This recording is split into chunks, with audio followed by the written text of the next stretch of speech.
Hello, Forza fans. Welcome to Forza Monthly. Hello, I am your host, Leah, and what a show we have for you today. Forza made a huge splash during the Sunday's Xbox and Bethesda Games Showcase with major announcements for both Forza Horizon 5 and Forza Motorsport.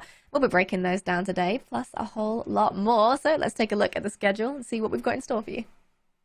All right, first things first, we've got Turn 10 creative director Chris Esaki, who'll be guiding us through everything we saw in the official trailer for Forza Motorsport. Our first look at the game since this time last year, if you remember. And then I'll throw it over to Charlie, who's in studio with Playground Games creative director Mike Brown and associate art director Connor Cross to talk about the much-anticipated first expansion DLC for Forza Horizon 5, Forza Horizon 5 Hot Wheels.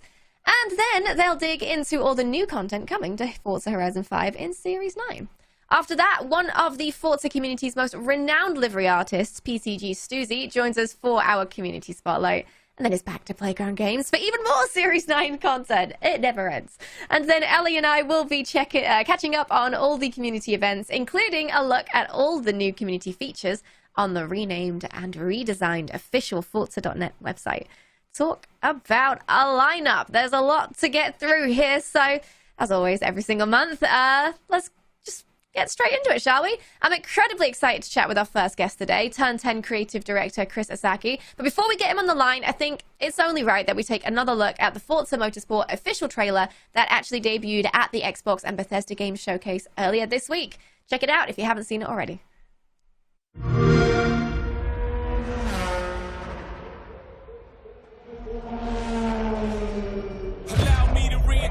Myself, my name is O, H to the OV. I used to move snowflakes by the OC. I guess even back then you can call me CEO of the ROC. Fresh out the frying pan into the fire. I be the music band's #1 supplier. Flying in a piece of paper bearing my name. Got the hottest chick in the game wearing my chain. That's right, not DOC, but similar to the letters. No one can do it better. You can blame Sean, but I ain't invent the game. I just rolled the dice trying to get some change.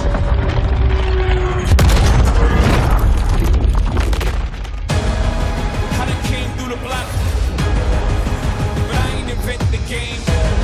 Still alive, it's in my veins. Only God can judge me. Only God can judge me. So I'm gone.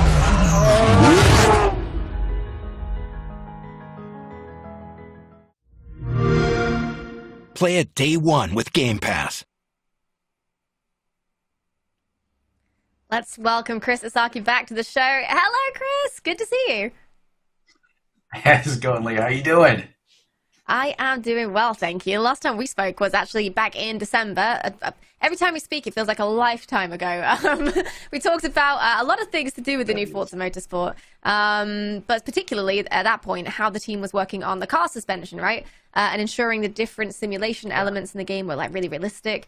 Well, we just got a first look at the first Motorsport gameplay last Sunday at the showcase. And I mean, I have to say, I was watching it on stream. I saw you on stage. I was like, it's Chris! Yes! Always feels good to see a familiar face. That's cool. Absolutely. But Thanks, you were Leah. there, you were talking about... it's a pleasure to see you every single time. You were talking about the new Forza Motorsport, and we saw quite a lot of new things. So it was really nice being able to see everything we've spoken about of the last year of conversations on the show here, and actually see it, pardon the pun, in motion. So it must have been fantastic to see that on screen for you as well. Yeah, and you know, I just gotta say, huge shout out to the team. I get to represent all of their amazing work, and I always feel really awkward about that because it's a big team and a super talented team. And I just wanted to call out some of the amazing people that really made those videos happen, either the trailer or the demo videos. So Shay and team and the media team, Shay and Tim and the media team, that really put this all together. Arthur and Josh, and I really just, they did some amazing work. They had the vision and the tenacity to make that incredible one-shot demo video. Everyone was telling them not to do the one-shot, and they stuck to their guns, and just incredible work. It really shows off like the technology, the engine, of course, all the visuals. the amazing environment art team, but then also Colin and his rendering team that really built all of the incredible technology that made all the visuals and all of the gameplay possible. So I just want to say a huge shout out to the team. They did amazing work, and you know, you got to see these amazing videos, and I hope you enjoyed it too. Absolutely, it was an absolute joy to see that. And you were talking about the technical feats. I mean, let's talk about that, shall we? I mean, you've built it from the ground up to showcase Series X and Series S consoles for the Xbox. So, yeah, what can you tell us about that? Yeah, that's right. You know, first off, just want to say that there's so much to talk about. I mean, being built from the ground up, that means everything from our engine, visuals, physics, gameplay. It's all built from the ground up here. So there's so much to talk about, so much to show, and we surely can't do it all in one show. And one of the things that I did want to mention here, and I think some people that are watching kind of understand this, traditionally, we would have done this kind of E3 timeframe reveal, and then the game would have been out a couple months later. And that's not the case here. So a lot of the stuff that we have shown, you know, it's new to us too. We have a ton of time between now and when we launch, and we're going to be able to show in depth all of these things that we've been building. There's, like I said, there's so much to show. So I know everyone here is super excited about seeing all of the new features that are in the game. You know, we've shared a lot on previous Forza Monthlies about the underlying tech and gameplay systems. You know, and I'm going to hit on some of those again today, but I would please go and check out the year in review post on the new Forza website. So go and check that out. There's a lot of that info all collected there. And I just want to call out things like our multiplayer mode has the whole race weekend structure with open practice and qualification and scheduled races with tire and fuel strategy. You know, we're going to do a deep dive into the entire multiplayer mode and on a future Forza Monthly. Same thing with the career mode on a future Forza Monthly. We're going to do deep dives on all of these things, the different modes of game. They're all new. So, like I said, there's a ton of new stuff to talk about being built from the ground up. So what I'm going to start with today is about our tracks, some of the lighting models, some of the physics and gameplay that you saw in the trailer. You know, the tracks, as you saw, like they just look. I think there's a true generational leap in the visual quality of all of the tracks that you saw. So they're built from the ground up. You saw some amazing new tracks, new to Forza, but also in particular Maple Valley that had been, you know, in Forza Motorsport since the first Forza Motorsport. And even there's some community videos that have shown like the evolution of Maple Valley since Forza Motorsport 1 through 2 through 7, and now even and showing some of the visuals from the new Forza Motorsport. And I think you can really, really tell just how much of a visual leap we've made just in Maple Valley, right? And it goes to show just how much quality we're getting out of the complete rebuild of all of these tracks. Laguna Seca is another great one. Like we showed that a while back at a previous E3, and I think you can tell like the visual quality there is incredible. It's been in Forza Motorsport since also the beginning. Laguna Seca has always been there. One of my favorite tracks. But as you see it in this trailer video, it just comes across as ultra realistic. We laser scanned the track, tons of new detail in the actual track itself, like the detail of the surface. And you know, with all that laser scanning, with all the physics improvements that we've made, you know, all of our tracks, whether they're new to Forza or whether they're returning, they're all new. They're all built from the ground up, and they look amazing and they drive amazing because of that. All of these improvements we've made, whether it's laser scanning, whether it's all the physics improvements we've made. So I think you've seen it. The proof's in the pudding there. Tracks look incredible. They're all built from the ground up. Now our lighting model, you know, we made a big deal in the demo about our real-time time of day, our dynamic time of day. It's a big deal, and I think we'll go in detail about it a little bit further. I hope to kind of touch on this a little bit further, but it's on every track. Our time of day, our new lighting model, something that wasn't really available on previous generations of motorsport, like time of day on every track.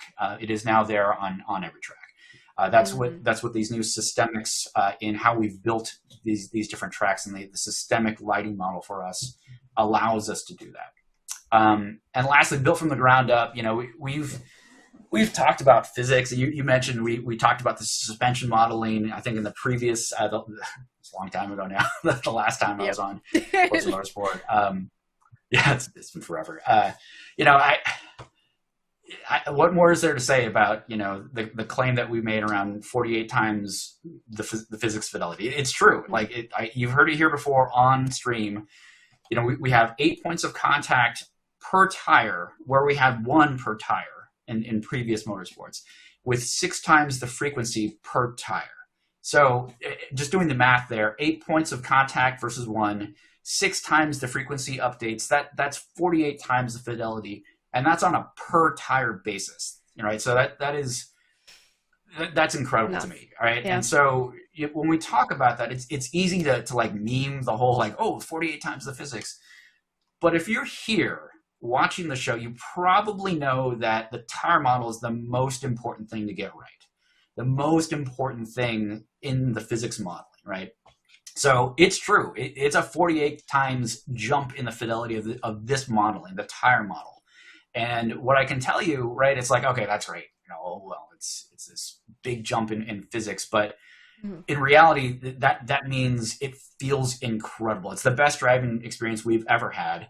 That plus all the extensive improvements with suspension and weight modeling, and there's a whole host of other things we've talked about in previous Forza Monthlies. This is just the best driving experience we've ever had. It feels incredible. It still has that Forza feel because of all the amazing tuning that we've done, but at the heart of it is an incredible simulation. Nothing like we've had before, and I think everyone's going to be really, really happy when they get their hands on it. Absolutely. And I think we just actually saw there in that clip another bonus of building from the ground up for the series consoles is you can harness ray tracing, and that is, I feel like sometimes it's quite subtle, and other times it's very much not subtle. You can really tell. Here, for example. Yeah, ray tracing. There, I said it. If you're playing bingo at home, you can mark that one off. But ray tracing is here. It's on track, and most importantly, it's real time gameplay. I really want to make that clear. When we say on track, that doesn't mean it's only in replays or it's only in photo mode on track, and they're just being they're being funny with words. We're not trying to mislead you here. When you are racing, when you are playing the game, ray tracing is on. I just want to be really clear about that. So when you're playing it, like I said, it's a level of immersion there that it can be subtle at times, but it's a thing that really just pulls you into the visual and the experience, unlike we've had before. So when we talk about ray tracing, yeah, it looks amazing. It looks photoreal. It looks super immersive. You get that in gameplay, and I just want to be really clear about that. In this trailer video, you're actually seeing some amazing stuff with ray tracing, but also something that I wanted to call out in non-gameplay, so not racing. We even have a full global illumination with ray tracing capability, and you saw actually some of that in this trailer. So once again, not gameplay, but in some cases, you can even see some amazing full global illumination with this real-time ray tracing. And I think that's incredible, right? So it just goes to show once again how far we've come from the ground up with our lighting and just with this ray tracing, about how immersive and how much of a visual leap we've made because of these new consoles and this new power that we have at our hands. Absolutely. And speaking of visuals, people are used to day and night racing, having the option and things, but we've spoken a lot about the time of day changes being dynamic. So what exactly does that mean, and how is it different to a usual setup?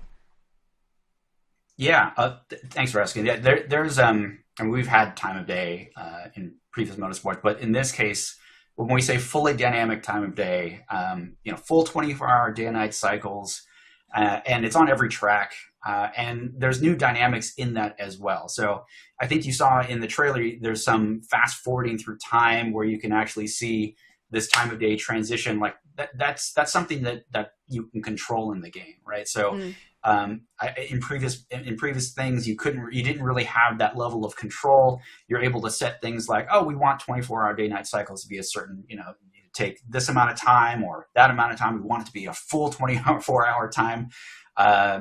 These are things that you can now set, and we'll do a deep dive into kind of things like free play and other options here that'll really detail out, what those options are that are player facing that you can set. But once again, it's fully dynamic, and there's even additional things with accurate sun positioning, and weather. Like, we haven't really gone into details here. And we'll do that on a future Forza Monthly, where there's just so much here to kind of talk about and detail out, because it affects gameplay, right? This is the other dynamic that I think is just super, super meaningful to me. Maybe not to everyone listening, but things like, I touched upon in the demo video, these time of day changes actually affect the ambient temperatures on the track, right? It's this whole system, right? Sun comes up, it heats up the world, and things like the actual track temperature, like the actual track surface temperature, that changes in time, right? Like, when the sun is out, it heats up the track. It changes how much grip you have on the track, right? Sun goes down, it cools the track, right? This happens. We're simulating all of this. So when you're driving, if you're going through a 24-hour day-night cycle, right, you're actually feeling these changes in grip over time. And I think I think it's really, really cool. And so that's just one of these new dynamics that we have in the game. We also have things like, I think I touched on in the demo, we got rubbering in this time around. So, anytime you're driving around, you leave a little bit of rubber on the track. The longer that goes, the stickier that racing line becomes. That's another thing that it's going to be changing over time, right? That new dynamic. So you add that, you add these track temp changes with time of day, and then the weather on top of all of that. You just have this changing gameplay of how you're approaching the track, the feel of the track as you're driving around it. And that just plays so well with all of these new tire dynamics that we have, whether it's the multiple tire compounds or whether it's the new fidelity there in the actual tire modeling. So time of day, it looks amazing. It's this cool new dynamic, but really when it comes down to it, like, what it does for the gameplay is just, it opens up a whole new lot of depth, subtlety, and it's just great. It's just really cool. Yeah. Doesn't just affect the lighting, making it light and dark. There's a whole system there in place. That's awesome to hear, actually. And speaking of affecting things, including the car and the racing, we get rain as we can. Oh, there you go. We just saw a lovely shot of the rain. Perfect. And with rain comes mud and dirt. And we've seen the simulated dirt, and here, look, perfect. So look at this timing. The damage we can see here as well. It's great. But with this dirt and damage, like, how does that affect your car other than just simply looking different cosmetically? Yeah, one of the things that I think the team really loves about cars and racing is, like, the story. Like, at the end of a race, the cars after the end of a race have this, like, you look at it and you look at all the details of, like, the wear and the dirt and the grime and the rubber that's been building up on the front bumpers and the wheel wells, and you just, it tells the story of the race, right? It tells the story of what happened, what you experienced, what these cars experienced. And this is what we're capturing with this entirely new car damage model, right? Every car has its own damage model, and you can see how much, like, the fidelity of, like I said, the individual scratches are being reproduced. Like, this is true. Like, we're going to a level of detail here that allows the players to, like, look at these cars after a race or during a race, and like, there's a story to be told there. Even down to some of the new wheel damage that we have, or the dirt and grime buildup, whether it's, on the front of the car, the rear of the car. These little details just tell that an incredible story. So I'm just super proud of this work. And it really just goes to show how much I think the team really just loves the racing, loves cars, and then loves how, like, these stories are told through both of those things. So yeah, the damage isn't just about like, oh, cool, hey, we're gonna run people off the road and it's gonna be amazing. Like, we don't care about that, right? That's not what this is about. What it's about is being able to tell this story authentically, right?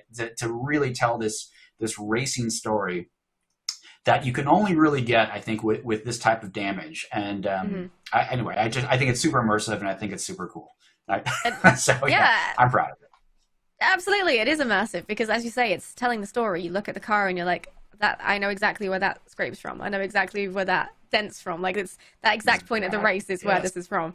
And that just makes it even more immersive because it makes it feel like it's your race. It's you driving. It's your experience right there. And it's not a canned experience. It's entirely something you have created for yourself. And that makes it incredibly immersive. I mean, what other ways is the team achieving that immersion alongside that? Wow. Great question. So there's a whole host of new things, and I think you see some of this in the trailer. Just whether it's, we talked about the time of day, the dynamics there, right? The amazing ray tracing that we've seen already, the damage that we've seen. Like, these are all things that really help you really just live in that moment. But additional things, we've talked about things like tire and fuel management, multiple tire compounds. These are really important things that really bring that authenticism to the race, that level of immersion. Once again, right? You're really having to think about these things. You know, as I'm using fuel, the car is changing its weight. I have to think about how much fuel I'm using. I have to think about the conditions of the tire. These are all super immersive. And you're feeling these over time, right? You're feeling the car changing. You're seeing the world changing. These are all elements that just really deepen the driving experience, and of course, then the racing experience. So, and I think immersion is one of those things you have to experience, right? You have to play it yourself and go, absolutely, I get it. It's hard to talk about it, and clinically examine immersion. You have to just like experience it for yourself. So let's move on to some of the things we've actually talked about before, including tire compounds. Is something we've actually spoken about here on Forza Monthly. So what can you tell us? Yeah, I think we've chatted a little bit about it already, right? Like, I just in previous Forza Monthlies, we talked about having soft compounds, medium compounds, and hard compounds, right? And that's at the heart of these multiple tire compounds and tire strategy, right? So, like I touched on this earlier, softer compounds, they're super grippy, right? They're super grippy and they wear really quickly. And our hard compounds, they're the opposite, right? They last forever, but they have the least amount of grip across the different tire compounds. As you're engaging in these races, right, you're thinking about, how are these tires going to hold up over the race? How am I thinking about them? How can I build a better strategy to use these different tires in a way that might outdrive some of the competition here? It's a great new level of strategy and gameplay, right? That's just now in the game. And so when we talk about tire compounds, right, it's a new depth in car driving and racing strategy, right? So that pulls into our pitting strategy and things like how we deal with fuel management. So these are all new things that are, we've talked about before. And we'll go into detail, like super detail, about how this all plays out, especially in our multiplayer, on a further Forza Monthly. I think everyone will be super excited with those details. I think it's a lot of what people have been waiting for. Absolutely. And we can't really talk about tires and the compounds and how the sun and the time of day affects the track without actually talking about the tracks and the cars that everyone has seen. So we saw Maple Valley. That was the track that was there in the showcase. But do tell us, what else can you say? Yeah, so I think if you're paying attention, there's 5 tracks that we showed off in this trailer, right? Maple Valley, Spa, I'm sure people recognize Rouge, Laguna Seca, of course, and Kailami, which is a completely new to motorsport, real life circuit. It's one of my personal favorites. It's a South African track. It's super flowy. It's got some technical parts of it, and it's got some really high speed parts of it. Really beautiful high-speed corner, and tons of elevation changes. I think I think everyone's going to love this track. If you haven't seen it before or experienced it in somewhere else, like this is one of my favorite tracks. I'm really, really happy we brought this to the game. It's one of the things that our team has really, really been focusing on is how do these new tracks that we're bringing into the game, how does it affect the gameplay, right? It's not just about having name recognition. Kailami may not be the most famous track, but it is one of the best driving tracks, in my opinion. I think in the team's opinion as well. For great racing, right? It's got a kind of a medium width track. The track width is about medium size, not too wide, not too narrow. It's got great opportunities for passing. It's got these great experiences and moments of elevation change and real flowy bits, technical bits. To me, it's like the perfect track for all the type of racing that we want in the game, right? So from touring cars to GT to DPI or prototypes, this is the type of track that really it kind of highlights some real good racing across all of it. Really excited about Kailami. I hope everyone here is too. It is one of my favorites. And another one that you saw, new to Motorsport's an original track, Circuit Hakone, really, really cool. It's a high-speed track. It's a circuit. I just want to be really clear about that. It is a GP circuit for us. And it shows off some of the, like, there's a good shot of it. Like in Maple Valley, we have these beautiful fall colors. Hakone takes place, or it's located in Japan, kind of close to Mount Fuji.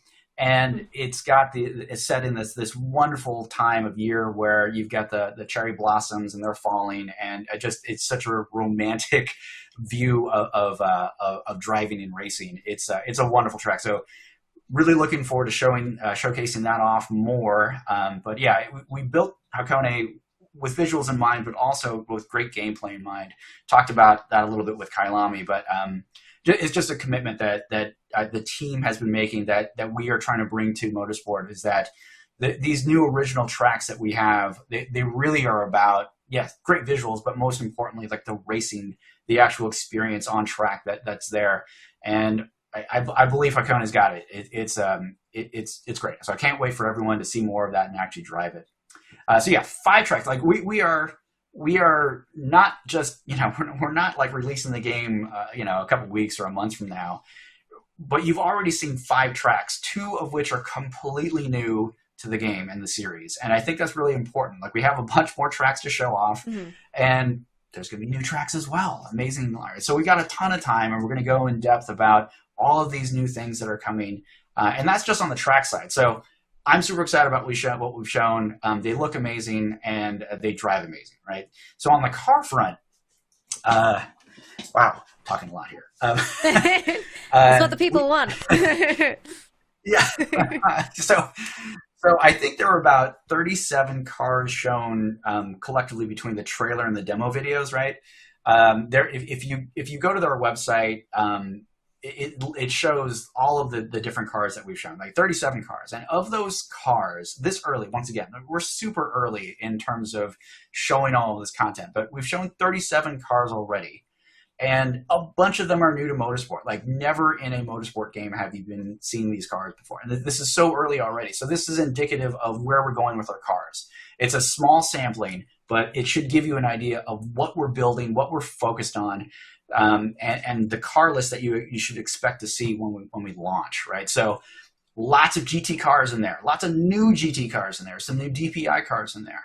I personally love that the AMG GT3 is in there. Like that's one of my favorite cars. It's a beautiful car. It kind of harkens back to the Viper kind of body style, the Daytona Coupe body style. It's one of my favorite kind of silhouettes there.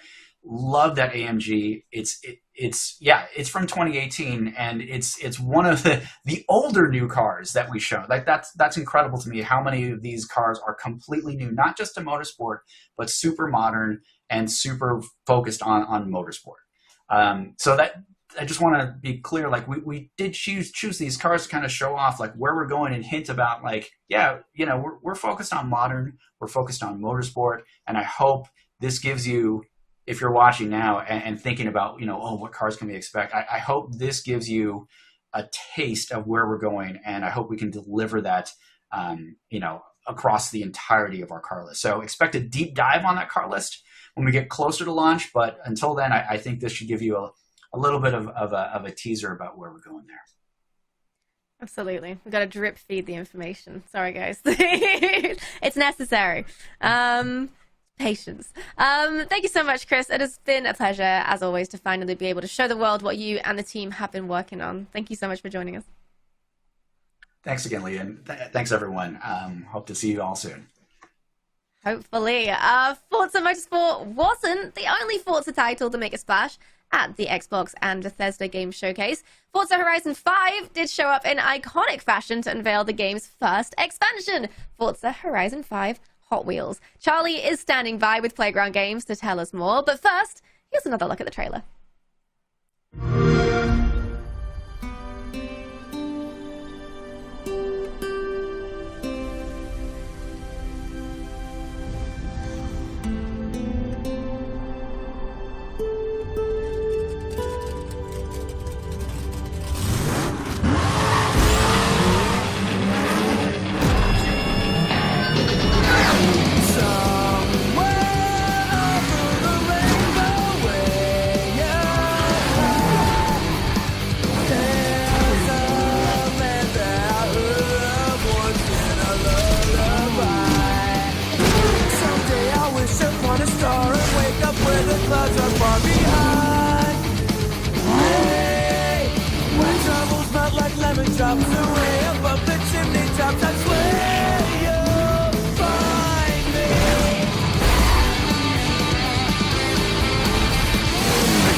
Hello everyone! Forza Horizon 5 Hot Wheels will be here in just over a month, but today I'm here with Playground Games Creative Director Mike Brown and Associate Art Director Connor Cross. Guys, hello, welcome back. How are we both? Hello. Hey, Charlie. Hello. You having a good week? It must be a very exciting one with everything that's come out the past couple of days. Absolutely, yeah. It's always difficult when you've been working on a project for a really long time, and the community know we're working on it, and they're like, tell us about it, and you're like, not yet.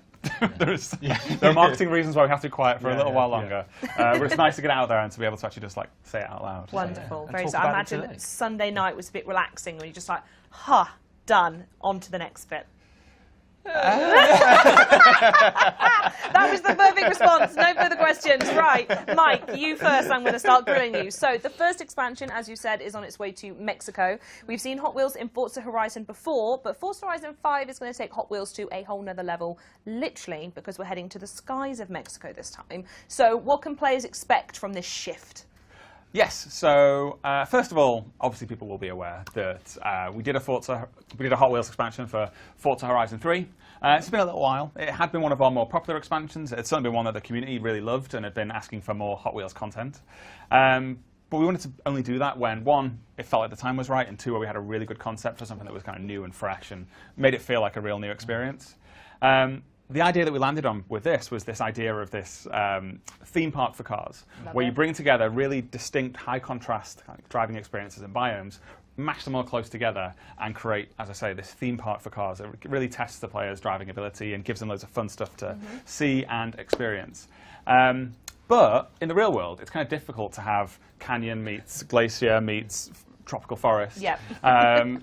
So we thought, well, what if it was a theme park? Then that'd be man-made. Cool, right? It'd be very cool, but it'd be man-made.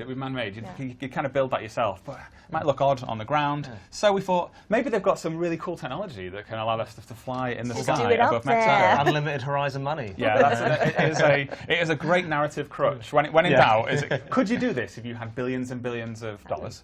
And we think well, probably. And structural integrity wasn't a question you had to answer either. Just stick it up so there. We decided that yes, you could do it, and that led to the Hot Wheels park suspended in the sky above Mexico. Wonderful. So, Connor, over to you now. What was the inspiration behind creating this Hot Wheels park? Yeah, so Hot Wheels, we loved what we did with Horizon 3. Everyone did. Yeah, it was so fun to work on, and finally seeing Hot Wheels on the screen playing it was great. we thought, how do we top it? And we kind of actually stopped that and went, let's look at what Hot Wheels means to us as game developers, as people that played with Hot Wheels.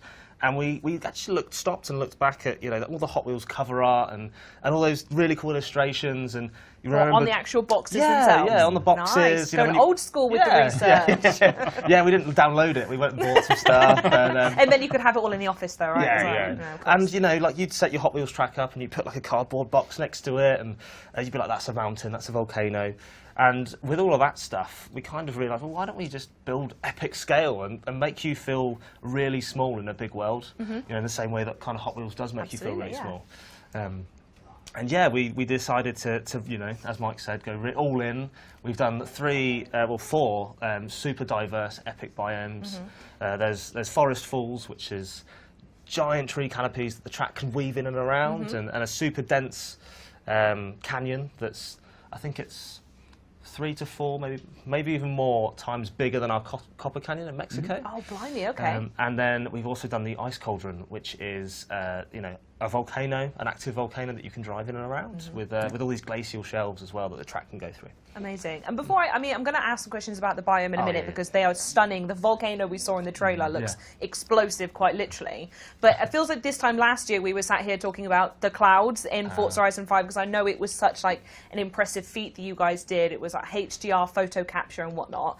And I find it fascinating that last year we were talking about what we're looking at above us, and now we're actually up there. So how did that come to fruition? Did any of that tech come into play when you were putting the game up in the sky? Certainly, yeah. We took all of those skies. We kind of handpicked the sort of most glorious ones that the best pieces. The things that kind of really spoke to Hot Wheels fun and made the track look really good.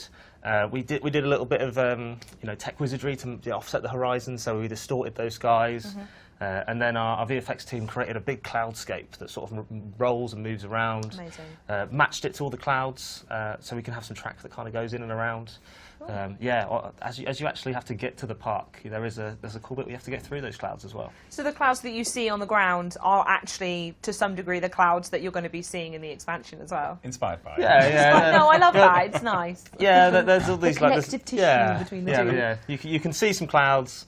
And then you can actually get really close to them as well, and they do connect to the sky. Amazing. And it may not be obvious as well, but like clouds are just one of the most tough things in rendering. It's really hard to generate clouds that actually look and behave realistically. So it's not a huge credit to the VFX team to be able to pull it off. That's normally the kind of tech investment you do for a new game rather than for an expansion. Another really tough challenge is waterfalls as well. We had a couple of waterfalls in the base game, but again, they are very, very challenging from a rendering perspective. But Forest Falls has something like 20 kilometers of waterfalls. It is almost all waterfalls, and a real achievement, I think. For the VFX team. Hats off to them; they've really nailed it. Amazing. So we'll go on to the biomes now.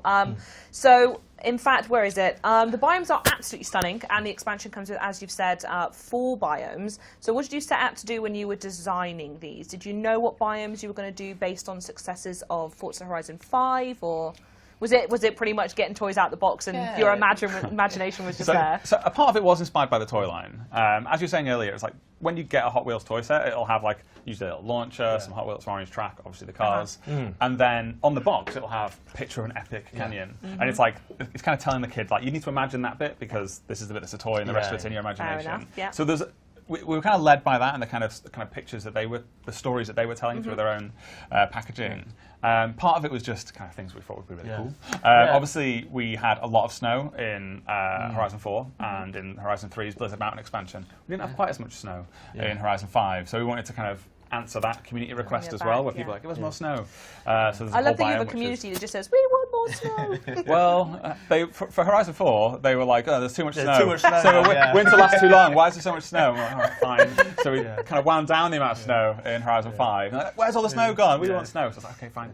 So here's some snow again. Another thing, though, was gameplay. We really kind of wanted to go... well, I'm talking about gameplay. You go ahead. It was we kind of went, well, we want to do different driving experiences. Really expand upon what we had in Horizon 3, which was just boosters and orange track, which was really cool. But how do we push that even further and give we want to make the world bigger. Let's make more things to do and more driving experiences. and we were looking at what would be cool, and we started looking at like, well, it's in the sky, and started getting all like elemental about it, and we were like, we got sky, we got fire, we're like ice track. Oh, we could put that. And we need a snowy volcano or something. You could be like on an ice track going through there, and then we're like, oh, we've got water flume track. So there's a track now that's like it's like a big sort of rapid slide that you get at a water park that kind of goes hand in hand with the sort of theme park vibe as well. And then in there we were like, we want magnet track as well because it's all suspended above the clouds. And another cool little thing is you're actually above the Mexico map, so you can see through those clouds and you can see Mexico. That's really cool. So we want That's a challenge for any of the Forza photographers out there to see if they can get any good snaps. Yeah, you can probably spot your home. That's Casabella. Yeah, that's you, yeah.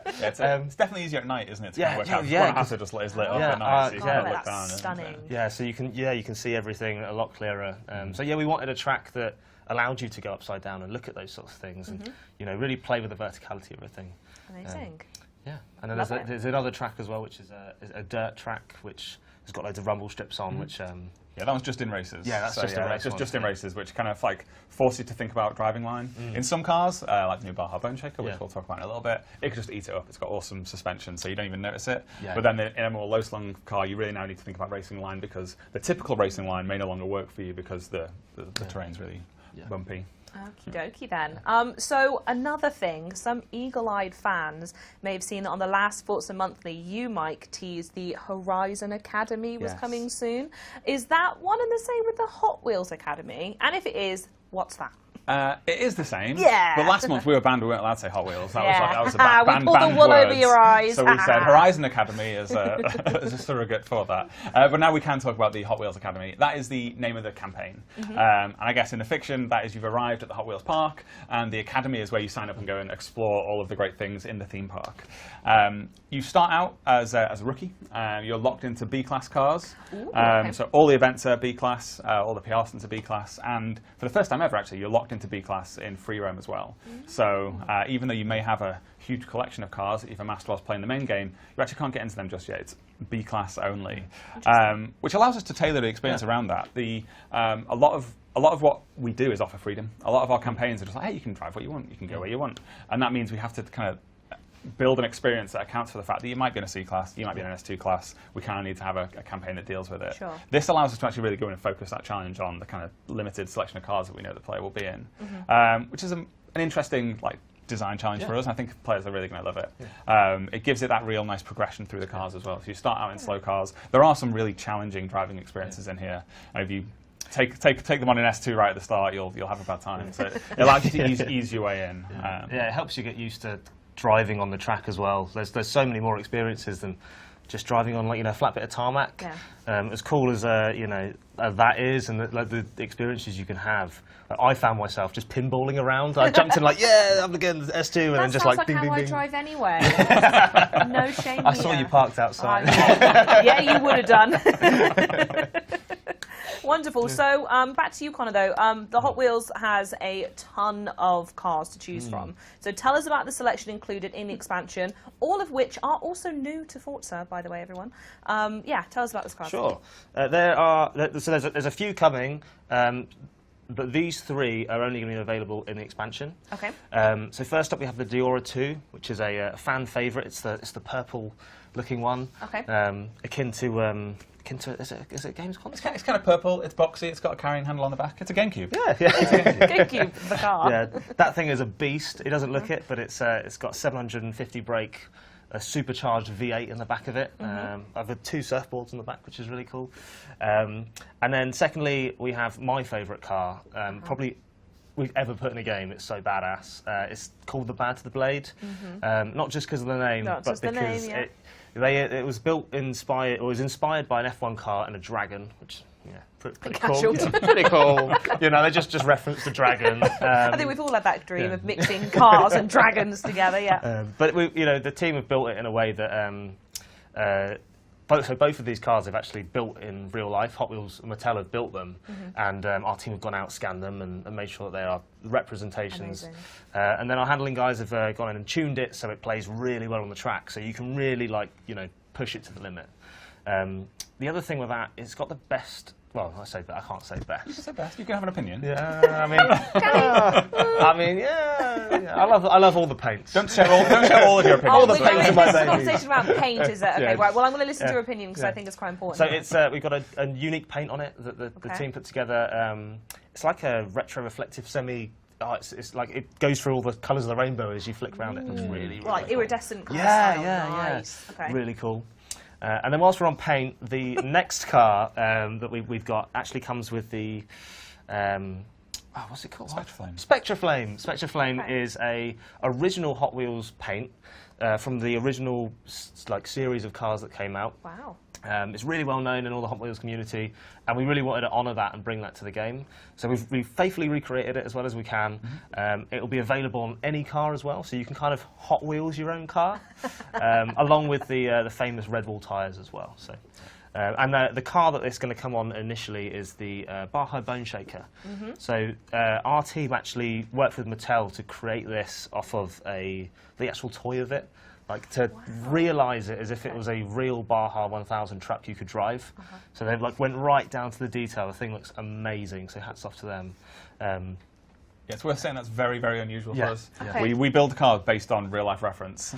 So there's no real life reference there is to no this. real life car of that, other than Just the a little- little toy. So someone's going with like a magnifying Yeah, glass and literally. oh, that's so All cool. the meetings were like holding a toy. Going, yeah, like looking at the car. Yeah, so with both the Battle Blade and the Diora, there are real life versions of Oh, that you can I drive. didn't know that. That's so cool. Yeah. So with this one, we had a toy, and it was like Yeah. like you blow it up, and then some of the details of a toy that Yeah. size, when blown up to full size, are lacking in detail.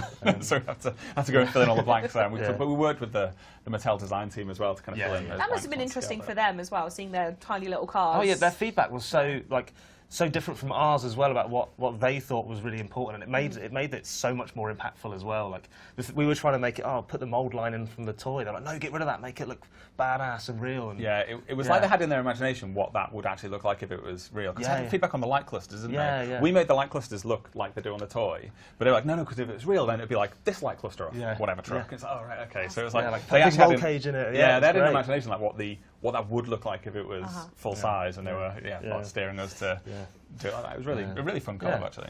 And then it's weird that we've put in a cross-country, a Baja thing on an orange track DLC. Okay. But surprise, you can play, you can drive in all. So there's 3 big biomes, those big plateaus. We've made sure that nearly all of that surface is drivable. So there's some really great cross countries. You can really get in and tear it through all the landscape, jump on and off the orange track. There's bonus boards hidden and scattered throughout. Oh, that's exciting. That's my favourite part. It's getting the new roads and finding all the Yeah. boards. Those are my favourite things. We do have a new collectible as well. Don't we? do, We do. yeah. The tank balloons, which are Ooh. complimentary alongside. Yeah. This guy. Here It's he like, is. This guy. Tank We've has- blown him up and stuck him in the sky. We did. Tank has stolen a set of drones, and they're hidden all over the world. But you've got to do some really cool jumps to get there. Wow. That sounds amazing. We did see some other cars that made an appearance in the trailer you're seeing at the moment, folks. So what about those? Where do those appear? So there is the other kind of Hot Wheels Chevy car, isn't there? So Yeah, it's which is a Chevrolet Hot Wheels Copo Camaro. So this is one that Chevrolet actually built, and is a absolutely ridiculous drag car. Yeah. You can see it in the model. It's got all of the parachute and roll protector on the back there to stop it flipping over. Yeah. And as you see as it takes off there, it can do a wheelie. Yeah, it's actually quite that's easy to get to do a cool. wheelie as well. Amazing, wonderful. So Forza Horizon 5 Hot Wheels releases on July 19th and is included in the Forza Horizon 5 Premium Add-ons Bundle, the Premium Edition and Expansions Bundle, all of which, fun fact, are 20% off now through June 24th on the Microsoft Store. So, Connor, we're going to love you and leave you. Thank you so much for joining us today. I'm going to be back very, very shortly with Mike and Tom Butcher for the Series 9 update right after a quick little break.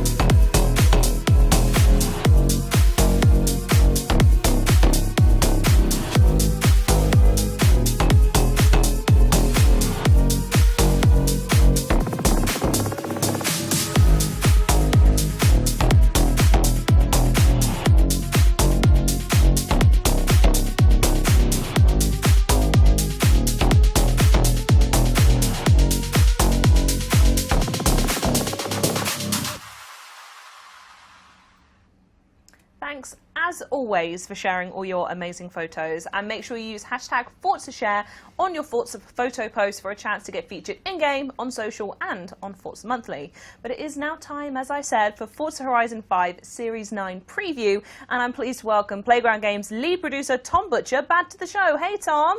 Hey Charlie, how's Right, it going? I'm great. How are you, my dear? It's 26 degrees and I'm wearing jeans. Yeah. Pretty warm. Oh, yeah, we were saying earlier you didn't get the memo about the knees today. It's I all don't about think. legs today. No, but it's themed because my legs and feet are like wheels on a human, and it's hot and it's wheels. We're doing Hot Wheels.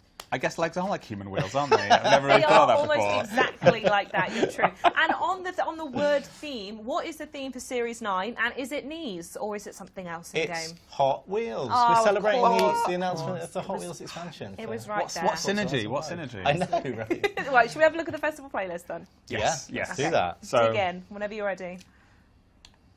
So obviously the expansion is out next month in a little over 4 weeks, and we thought that we would spend the period between now and then celebrating Hot Wheels. Road to Hot Wheels. The road, you could call it that. It is the could road to call Hot that. Wheels. We've called it Hot Wheels. Maybe we should have called it Road to Hot Wheels. It's probably not too late to change that, right? Make a mental note.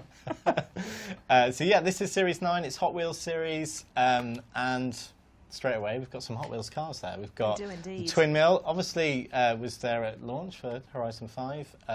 Twin Mill. I love this because of the wild, like exposed engine blocks, which make it very difficult to run in the cockpit. Car with worst visibility ever. Yeah. Yes, Yeah. exciting visibility, but bad as well. Terrible. And you can have that terrible visibility in cockpit for 80 points in the Series Fancy 9. We've also got the Ferrari Dino, which Mike had a great fact about before the show. Named after the Flintstones pet. Yeah, Dino. So, No. start. Probably really offensive. Probably upset Ferrari. Yes, Why did you make yeah. us say that? It's Dino Ferrari, the son of Enzo Ferrari. Yes. Yeah. Right. Yeah. Cool. Well, should we move swiftly on and Yeah, whip through the let's seasons? jump into summer. What have we got? There is the 2 Jet Z, which I think Mike was just in just before we jumped into playlist. This is really cool. It's super light, it's super high performance, and it's got this really cool. Maybe we could just jump into the cockpit. It's got a very cool tinted effect when you're actually. There you go. Look at that. It's a bit Blade Runner, isn't it? It is. Yeah. It's action film set in a Mexican. It gives everything a different vibe, doesn't Yeah, it? it does. Suddenly a bit more ominous. So if you want to pretend you're in a fighter jet in Mexico, you can get yourself that for 20 points in Very summer. nice. And at 40 points, we've got the Lamborghini Aventador J. Cool. So yeah, as I mentioned, Series 9, it's all themed around Hot Wheels. So we've got references to old packs, we've got references to old cars and everything in between for Hot Wheels. So The yeah. Firebird, which is a car that Hot Wheels have done many, many times. They call it Hotbird, though. I guess they're portmanteau Hotbird. of Firebird and Hot Wheels to make Hotbird. Yeah. Shame it's not Fire Wheel. You're on one today, aren't you? Never mind. Never mind. Musclemania, the trial, you can get yourself the Corvette, and yeah, that's. I think Musclemania is a Hot Wheels reference as well. I'm sure it is. We're not going to call out all of them. It is. I think it is. Vaporized Camel is not a Hot Wheels reference, but it is the author of our great featured event lab in summer, the Caldera Coaster, Fly Over the Crater. He reads it for the first time while live. That's in a second. It's the Caldera Coaster, and you can get yourself the Chola if you complete that. That's Troyer, of course. Yeah. Asphalt Assault, there is a Plymouth Cuda available for you if you complete that. Swamp Rally, which is also a set, Hot Wheels set. You can get yourself the Dodge Charger, and there he is, the Bone Shaker. There it Completing is. the Thrill Racers Seasonal Championship. You can get yourself that legendary Hot Wheels car, which you did the initial drive in Horizon 3 in. You did.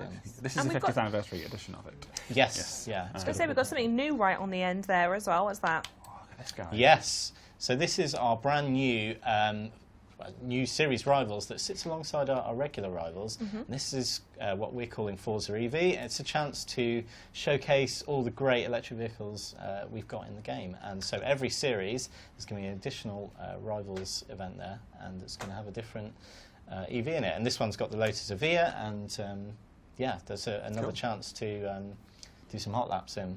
Cool. Awesome. Great. Autumn. Yeah, Let's let's go to blast through autumn. another one. Yeah. So season reward, a new car for this series. So this is the Barracuda. Yeah, Plymouth Barracuda. Which I think we're going to take a little quick look-y afterwards. Cool. So that's 20 points, and then we've got the Neo EP9, which we added in Series 4, I think. And yeah, that's a Chinese. I think that's another EV as well. It is an EV, yeah. Yeah. And that's available for 40 points. And then we've got trial? oldies but goodies in the trial. You can get yourself. It's got a Countach there. That is both old and good. Yes. Very, very accurate name of the event. It is getting increasingly older as well. That does happen as time moves forward. Time is just slipping through our fingers like grains of sand. We've got Arc Raiders presents Arc Sky Park Hot Wheels Tribute, a fan tribute to the Forza Horizon 3's expansion called Hot Wheels. Little did they know. Little did they know, I know. Stop signs mean slow down, designed for convoy play only. We have tried this not in convoy play, so we know it is still fun with just, if you're just on your own. But yeah, thanks Arc Raider for that. That's Yeah, there very, anything else? very timely. very timely. Oh, yeah. look at this. This is different. Yes, so this series, so remember on our seasonal playground games when we do these, you'll be cycling through different playground games events through each round. This one will be Flag Rush, and you'll be doing Flag Rush for all 3 of those rounds.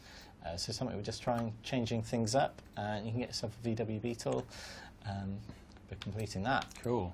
Tuners. Get yourself the 67 Corvette for completing that. Orange and blue, those are popular colours. Those are colours that Hot Wheels use. Yes, and you can get yourself an Aston Martin It's Vantage. a thematic S. thread running throughout. I'm actually constantly finding So what this. about that championship is orange and blue? What's the thing? Well, the pitch has an orange and blue car in it. Oh, that must be it then. Is that like that the long and short the bit, eligible is it? cars for all orange? No. Oh, right. Moving on. I'm moving on. Yeah. It's like strong themes just running throughout the series. Yeah, really strong. Yeah. Drag strip demons. We've got Challenger has the last laugh at the drag strip. So yeah, who knows what that can mean? Probably some YouTuber will show you. Photo challenge, not Forza challenge. Photograph any rally monster at the Grand Patano. Is the Swamp Beast, is that a Hot Wheels thing? I think it is, yes. Cool. Yeah. And winter. Winter, we've got the Dodge Super Bee, which we're also going to take a look at. I've got some fun facts about that. 20 points, that's another new car for Series 9. And the Zenvo ST1. Cool. That's 40 points. And then skipping along, we've got Trial Mustang Mania. Ooh. And there's a suite of Mustangs in this, well, there's 2 in this photo. Two in this photo. I assume there'll be many more in the event. Yes. But you get a chance to get the 71 Mustang, which is the facelift version of the Gen 1 Mustang. Mustang Mania. Mustang Mania. And then Phase Recon presents, strap in for this one, Sky Castle Circuit, race across the bridge and through the courtyard into the castle. Then through the park, up onto the ramparts, into the first bridge, across the rooftop garden and through the clock tower, then out the back entrance for a jump back to land. Enjoy. It sounds like a walkthrough. Thanks, Phase Recon. I feel that was such a vivid description of what the event's going to be. I feel like I've already played it. Yeah, yes. And you could get yourself an NSX, which is rare. So I recommend jumping into that. There's a Hummer on offer for All Stars. And the Ford F-150. Baja Blazers. Baja Blazers. The Baja Bone Shaker is part of the Baja Blazers series. Kind of disappointed they didn't go Blazers with a Z. It kind of feels like it would have been. Yeah. Hashtag Speed Team. Photograph any hypercar in the Copper Canyon. They've decided to do the Escape, but feel free to choose any hypercar. And you can get yourself Horizon race gloves. Epic Horizon race gloves if you do that. As well as 2 points towards your progress. Should we check out spring then? And then we'll come back onto clothing very shortly. Yes. Oh, look, a Hot Wheels Metro. So this is So a new cool. Series 9. This is part of the Hot Wheels Legends pack that we released on Horizon 4 not long ago, actually. It's kind of, was it last year? Start of last year? Feel like it was. Yeah, that feels like a very long time ago to me. It is a long time ago. Over a year ago, we released the Hot Wheels Legends car pack in Horizon 4. But then you had to pay for it. But now you just have to play for There it. it is. So there you go. There you go. It's got those really cute little dice on the engine block. And it looks to have more visibility issues on that one as well. A little bit. Yeah, it's kind bit. of front to the left when it's driving. You just have to hope nothing goes on the right. Yes. Sure. Yeah. Yeah. And the Peel Trident. Hey, he's there. 40 points. And then moving on through spring, we have got Main Street Trial. Get yourself the Chevy Camaro. Shady Rio, Hot Wheels Mountain Climb.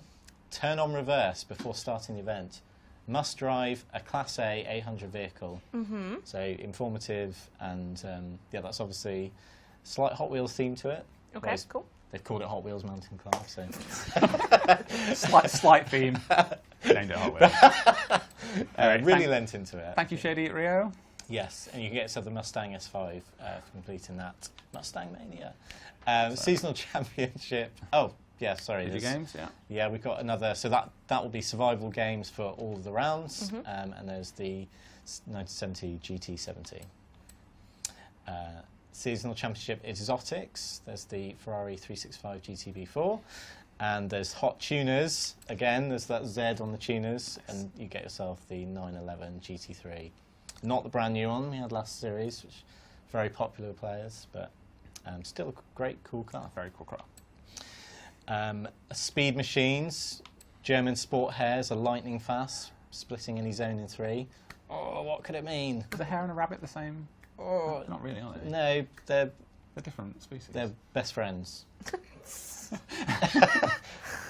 They're, similar. Yeah. They look alike. Yeah, Similar silhouette. They've got long ears, they eat carrots. Photo challenge, hashtag Street Beast. Photograph any modern muscle car at the Horizon Street Scene Outpost. It's a super cool place to take a picture of a car because it looks pretty killer. Yeah, it doesn't say you've got to do it at night, but you should. You should absolutely do it at night. In fact, yeah, new rule. Do that at night. Right, amazing. So that was a very quick look through there. I did call out that there are some great clothing rewards littered throughout for Hot Wheels. So I don't know how you want to go about seeing them, because I know you want to show these cars off. Well, so we do you can want come to back show here, off the we can- cars? Do you want to do the Well, clothing? let's stick to the script. Let's not deviate too Yeah, much. script? How dare you? Fine, let's just go off script. Behind the curtain. Let's have a look at the clothing. It's an original thought.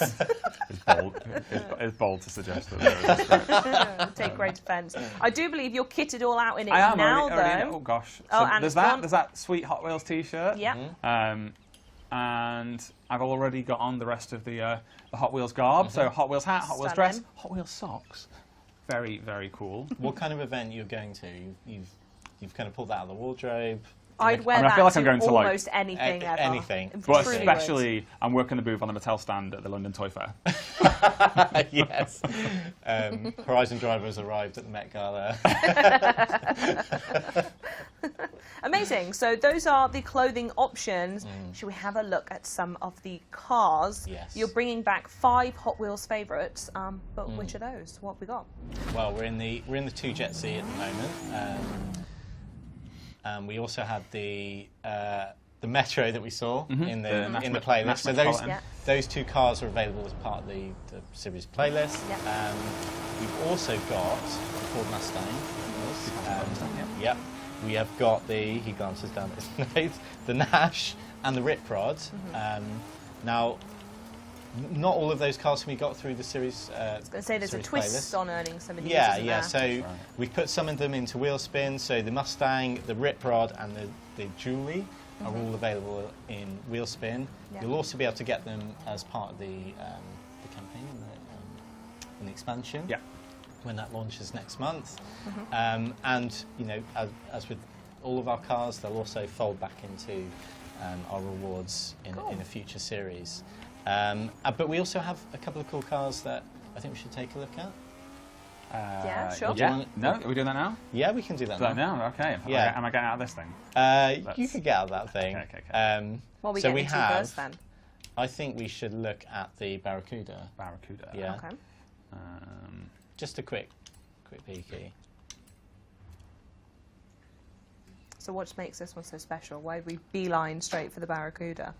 Well, it's gorgeous for a start. Fair enough. That is So- a valid answer, yeah. So this is the Plymouth Barracuda. Plymouth, the manufacturer, interestingly, not named after the seaside town in Devon or the town of Plymouth, Massachusetts, but rather Plymouth twine, which is a very popular twine among US farmers. Presumably for bail. Yeah, exactly, yeah. A natural inspiration for a car name, then. Yeah, Absolutely. So the Barracuda, Plymouth started working on this in the mid-'60s when rumours were rife throughout the motor industry that Ford were working on a kind of sporty compact car that would go on to become the Mustang. So other manufacturers, such as GM and Plymouth, began work on a competitor ahead of the Mustang's release, and this was Plymouth's answer. The Barracuda comes in many different configurations. This is the 1968 version, which is a 280 brake horsepower, 6.3 litre V8, so a heck of an engine in it. And 280 brake for the era is a lot, right? That is a powerful car. And this is the Formula S version as well, which is like a trim package, which you can't really make it out that well. But just next to Barracuda on the bumper there is a small like badge in the shape of a Barracuda fish. So yeah, I can see that. Yeah, it's on the bonnet as well. Very nice. But quite small, I guess, from this distance. While we're talking about names, we talked about the etymology of the name Plymouth. Fun thing about this car was that the kind of marketing and business leads of Plymouth wanted to name it the Plymouth Panda. Oh. And the design team felt that wasn't really fitting for a car that they wanted to be like kind of cool, aggressive looking, very masculine feeling, and they really pushed for it to be called the Barracuda, and that is the car that we got. Fiat breathes a sigh. Fiat breathed a sigh of relief for in the 90s that they would bless the world with the Fiat Panda. Has anyone called a car Panda? Yes.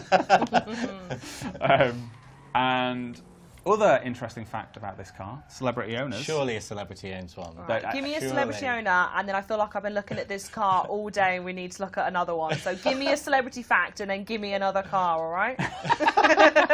So, a good friend of ours, actually. Friend of Playground, fellow Xbox employee, head of Double Fine, Tim Schafer. Well, drives there you go. a Plymouth Barracuda, just very similar certainly model to this one. celebrity. In fact, maybe exactly the same as this one.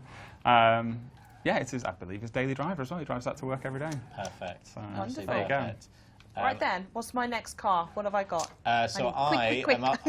rather than make Mike change into it, I'm just going to park alongside him because I am in the Dodge Coronet Super Bee. And yeah, this this I'm just going to control. Do you want me to change into it? So that, No, there you go. I wanted to be able to see the. Did you go into drone mode, perhaps? the looping bumper. I'm in that build, so I can just go free camera. Oh, there we go. Look at that. Secrets.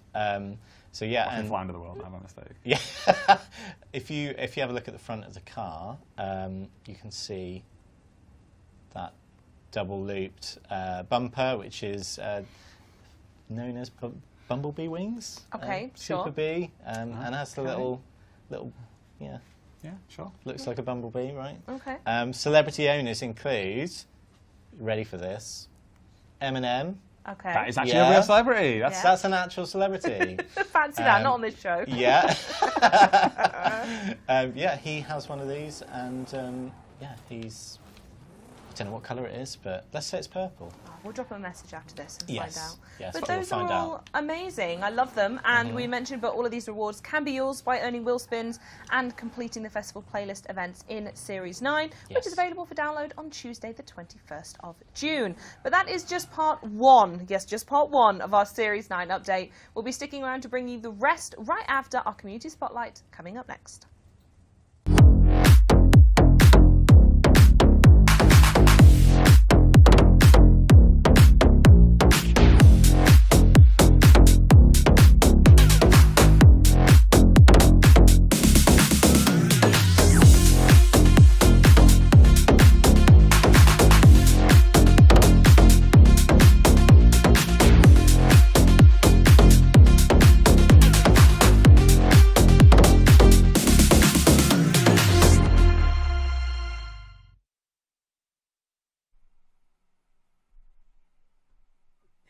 can't stop thinking about Tom saying that legs are the wheels of the body. I'm sorry, it's living in my head rent-free at this point.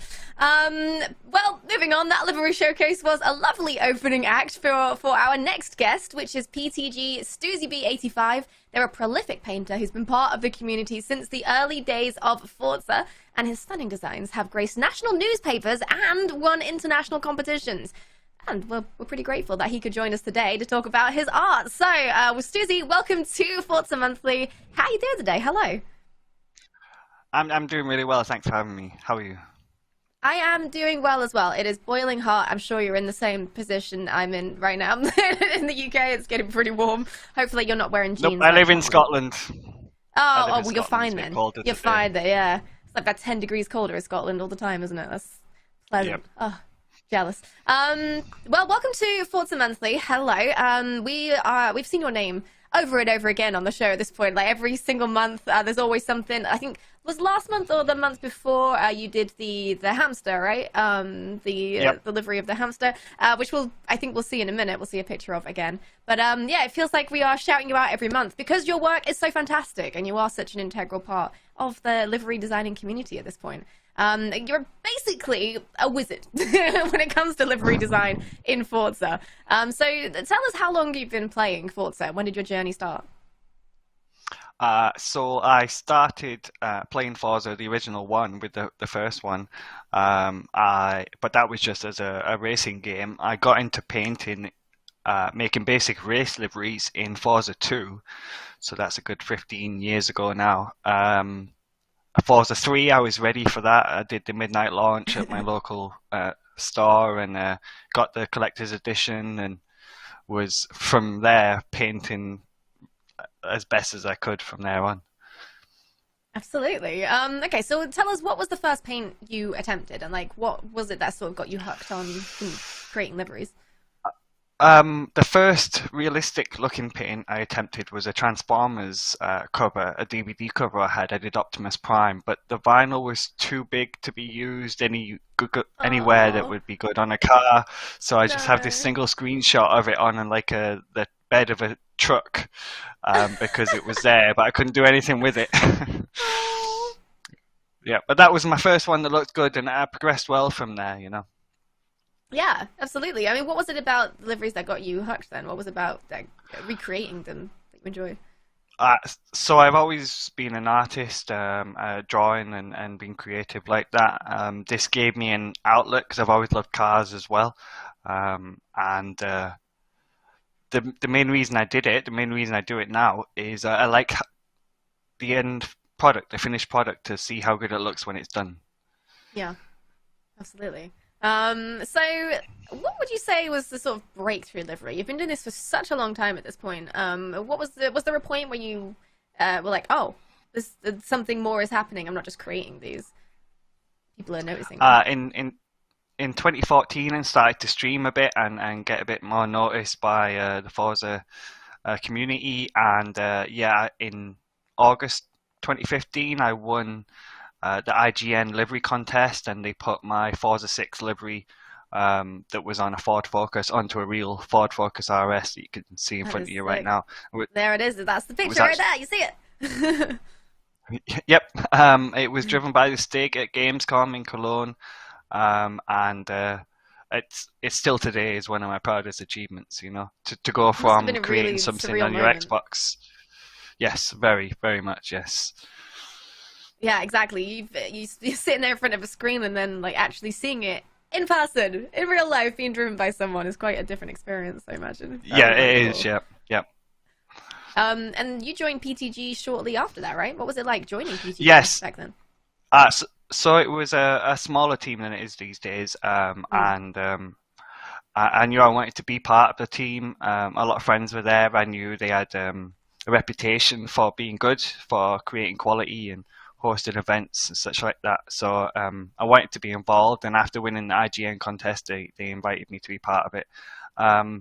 This livery on screen here, I wanted my best friend in the team as well, PTG Fox, and to do that, I wanted to help raise his awareness. And while I was visiting him at his house, I logged into his Xbox, and together we created this Kimi livery where I painted the image on the side and then he painted the images on the hood. And it was the very first Xbox collaboration since Forza 4 when you're able to gift cars backwards and forwards so other people could work on them. You can't do that now, so this was the only way that it was possible. And yeah, it put him on the map and helped get him on the team, and now he's the king of animation on Forza. He was on one of your first guests, I believe. Yeah, that's a long time ago now as well. Yep. Flippin' egg. Well, so there was another iconic livery you made that made the rounds, was the design you actually made for this show. So do tell us more about this Forza Monthly livery we see here on the screen. So this was a competition run on the Forza forums a few years ago, and the prize for it was for the car to be gifted out to every Forza 7 player. It took me 3 or 4 drafts to come up with this as the final layout. I was quite happy with how it looks, actually. And As you should be. yeah, after some stiff competition, it was voted the winner, and yeah, was gifted out to every Forza 7 player. It's still something I'm very proud of as well. Absolutely. And it's not the only car you've had gifted out to people either, which we'll get into in just a moment. But what are some of the other designs that represent career moments for you? Do you have sort of like milestone designs? Yes, in 2019 I was invited by Forza to create a livery for Ford that was then used at the Goodwood Festival of Speed, and I got to again design that on my Xbox with input from Ford and then see it recreated in real life. I got to have a passenger ride in it as well, which was really cool. Seeing the being up close to a livery I designed, seeing the PTG logo that I asked if we could include on it and stuff. That was a big part of it. In 2020, I got an email from Porsche, South Asia, and they wanted liveries for their Forza Cup. I created a prize car, and then which is that on screen, and then some race liveries for them. And the prize car ended up being their hero car, for want of a better word, and they had it on display in the background during the whole commentary and the live YouTube channel. And all the races were racing liveries that I created. So doing work for a real manufacturer like that was a career highlight. Yeah. Absolutely. I mean, it feels like you've had a really storied career at this point making these liveries. Like you just get an email in your box, you're like, oh, Porsche South Asia just want me to make a livery for them. Just another day in the job. You know what? It's not too far dissimilar from that. Yep. It's a lot. It's a lot, but I think especially when you love what you do, and you're clearly very humble about the work you do as well. It's amazing to see that you don't take any of it for granted. Which Not at all. important. No. I still appreciate that. I'm very lucky to be where I am today. Definitely. Yeah. Well, I mean, going back to what we mentioned about designs that have been gifted, you actually created designs directly for Forza, like this one, this Earth Day design livery, which was gifted to all players earlier this year. And by the way, I just want to point out the absolute diversity of like all these designs you've created. They're all like, some of them are far more like, how do we put it? More design like geometric, that kind of thing, and some of them are very much like painted realism. And it's really, really cool that you've got so many styles and you've blended them like this. But I mean, what was this like? What happened here? Forza like, hey, create a design for us. Well, so they asked me to do a design on the car based only on the Xbox logo, and I had free reign pretty much to do whatever else I wanted. Obviously, you can't use anything that's trademarked to create something like that, so I went with a more natural image, especially with it being Earth Day. I was actually initially looking at waterfall scenes, but then something nudged me to a colourful frog or something like that. What it was is a lot of people have done tree frog liveries in the community, and they are all spectacular. And I'd never done one myself, so I went slightly different and did the chameleon. Absolutely. I mean, look at and I tried really detail hard as well. I tried really hard to create the detail to get the out of focus that's included in the picture, to get the scales in there within the layer limit. That was tricky. Yeah, because I mean, can we just mention the fact that you have to stamp this? You have individual shapes that you're stamping repeatedly over and over to create this. Like, it's not like you just can paint. You're having to use elements Nope. that are already created in a very creative way and envision all these shapes and layers very specifically. And you have to do that within limits as well. You've got, what, like 3,000 layers to work with, which sounds like a 3,000, lot. yep. Until you realize how many shapes have to go into something like this just to create the gradients alone and things. It's mad. But how do you fit so much detail into these designs? What is the process? Very carefully is the answer to that. With the layer limit, as you just said, 3,000. Once you really get into it, is not a lot. There are other painters, Snake Eyes, for example, who can paint in a lot less layers than me, and I'm insanely jealous of the work that he does because of it. But for me to get the level of detail that I want to put into my work, it takes most of the layers that are available, most of my time. That was easy, a 12-hour vinyl over a week or so. But I love it. You know, the work's grueling. Just stamping the layers is a bit mind-numbing sometimes, but the effect when it's done, the look, how good it looks when it's done, that's what drives me.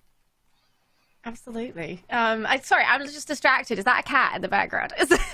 It is a cat, yes. It is my I need wife's to cat. know more. Yes. What is the cat's name? Her name is Quinn. She's not my cat, but she won't stay away from me as it is. And when I banned her from the office, which is where I am now, because she scratched my monitor, and here she is again. And so I can't get rid of her. She's just here. I mean, oh, I can't. She's adorable. What the heck? I mean, she's also laying next to what looks to be a massive tire. What's the story behind that? Yes. It is the tyre from a Ferrari 458 GT car that was raced around Silverstone, and Pirelli were just giving them away. We saw some people early in the day with them, and we thought it was a bit strange, and then my wife found where they were coming from, and I stood there and waited for 40 minutes in the queue, and it wasn't the most pleasant experience. Some people got knocked over and stuff because people were getting pretty desperate. Yeah, Jeez. the Pirelli guys were teasing them with tires, like taking them up to the crowd and then pulling them back again, and so they got annoyed and kicked everyone away. But I waited, and I just stood there and waited, and eventually they had the last set of 4 tires, and I got one of the rear ones. I mean, speaking of Which tires, was then- this is your Ferrari time lapse, right? So the tires is, yeah. in action. But it was a struggle to get it into a small car with a family of 4 that had been camping for the weekend. I and can to drive it imagine, back yeah. home. Very unhappy person with a tire on their lap for the rest of the journey. No, we got it in the boot, but it did smell of glue and rubber for 300 miles. Oh no, and that's a stink you can't get out. Then again, Yep. it might not be entirely unpleasant. So let's talk about who sort of influenced you, and who are some of your like sort of livery design heroes who have influenced you most over the years. So for me, Forza Livery Guy is one of the number one inspirations out there. His work, his level of work, the apparent ease, he can do such graphical wonderness. It's a pleasure to watch and to be able to learn from him. There's also then Mesosphere, who is another person that I just absolutely admire and have looked up to throughout my painting days. And then there's PTG Fox. Without him, I wouldn't be where I am today. My early skills were shading. As you can see from some of my images, I can get the effect and the feel of the picture quite right, but my accuracy was off, and I couldn't get the face looking like the person it was supposed to be. PTG Fox introduced me to using a grid over my source image, and then using the Forza grid to match that up, and since then there's been no looking back.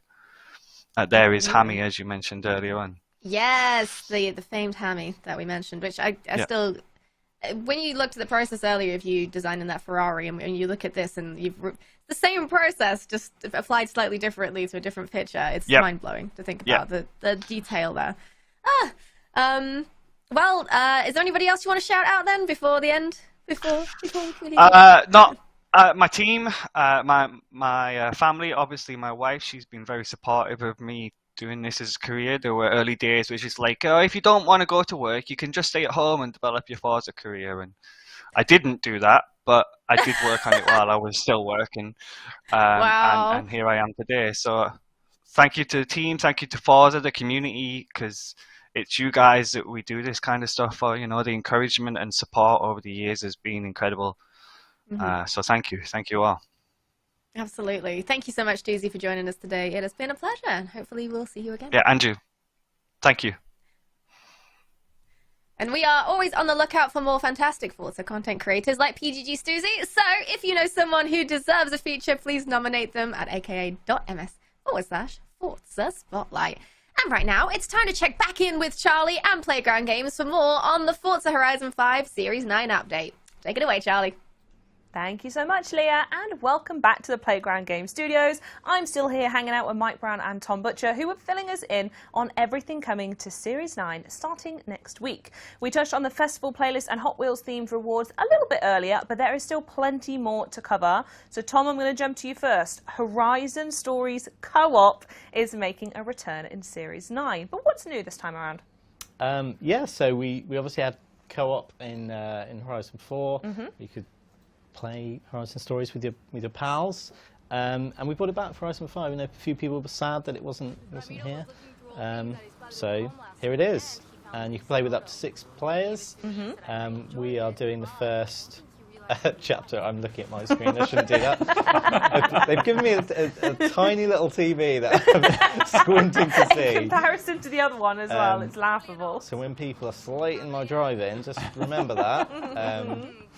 It's only slightly worse than it normally is. And yeah, a fun thing about this is that obviously Mike is driving with Alejandra in his car. On his screen, I'm driving solo. I'm just tagging along. coming along to Can't that hear their fine- conversation. They know what they're fine talking car. about. I think you probably can still hear. Oh no, you can't. You can't. In the blending of yes. in the blending of multiverses. Yeah. Yes, sorry. Where I was going with that is on my screen, I've got Alejandra in my car. Mike is riding solo. So So we Yeah. solved for the fact that there would be 6 Alejandras, and that, Yes. Oh, you've not that would be cloned him. weird. Yes. That would, the story wouldn't make sense anymore. So. no, so yeah, I'm going to go as the crow flies here. Oh my gosh. Yeah, No, I need to. Yeah. And yeah, this is so. We asked Torben, everyone's favourite game designer, which would be a great chapter to show off co-op in Horizon Stories. And he thought about it for about 4 to 5 seconds. And so, Yes. what about this one? The first one. So we're doing the first one. I think he felt that it would be fun to all be on flatbed trucks. So we're going to do that. So we're course, picking up yes. Papa Fernando. Shout out to Papa Fernando. Hopefully, chat is enjoying that.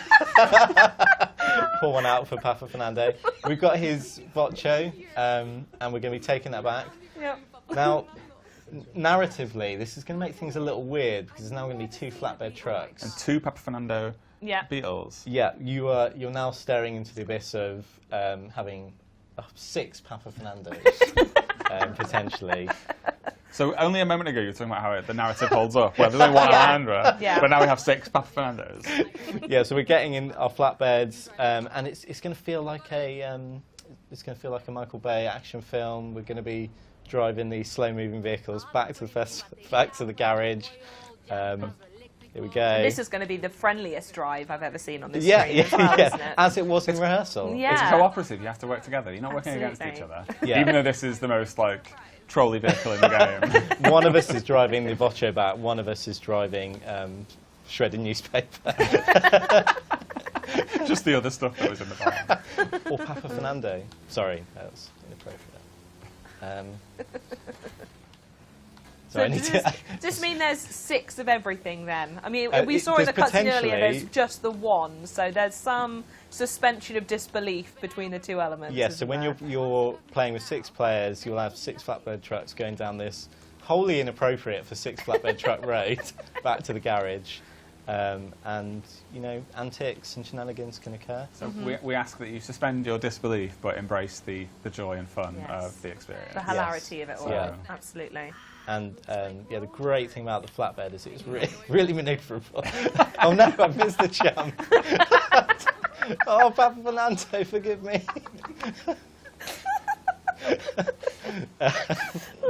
And it goes without saying, just so we get the soundbite, that this is applicable across all stories. Is that correct? Yes, you can play this across all stories, even Drift Club Mexico, which we added in Series 6. Maybe there'll be a Horizon story in the expansion that you'll be able to co-op in as well. Ooh. Maybe. exciting. We wouldn't say it wasn't true, though. No. That'd be really weird. So Yes, yes. kind of confirmed there. Yeah. So, yeah, this is Horizon Stories co-op. This is exactly how I imagined this would go. Yeah, and that is going to be available when Series 9 goes live. As tempting as it is to ram people off the road, you are winning and failing together. Yes, yeah, it is co-op, it's not PvP. And Nudge me towards the finish line. if you if you're taking 6 beat-up old Beetles back to a garage, let me tell you from experience, that is going to be a 3-week wait. They're not going to be ready straight away.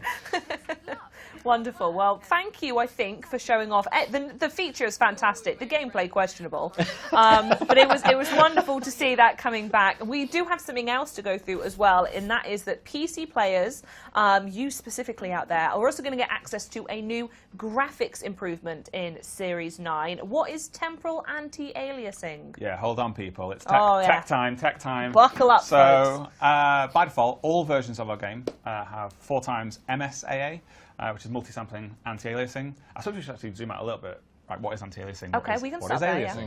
So I guess what people would refer to it as is jaggies. It's a thing that all 3D games will get on some level, and it's where there's kind of really straight lines on the screen that aren't completely horizontal or vertical. You can get little jaggy edges along them. It's an issue in 3D rendering all up. Oh, we're rolling the video. Cool. So developers use some form of anti-aliasing in almost all games to try and just fuzz those lines a little bit and make you not have that kind of step between the pixels. So with MSAA, the system looks for like contrast between pixels. So you'll have a dark pixel and a light pixel next to each other, which could lead to that appearance of a jaggy line. Sure. And it kind of fuzzes those lines. And it's a really good effect. It works really, really well, especially at 4K. So if you're playing on your Xbox Series X and you're on a 4K TV, you get a really solid, crisp image.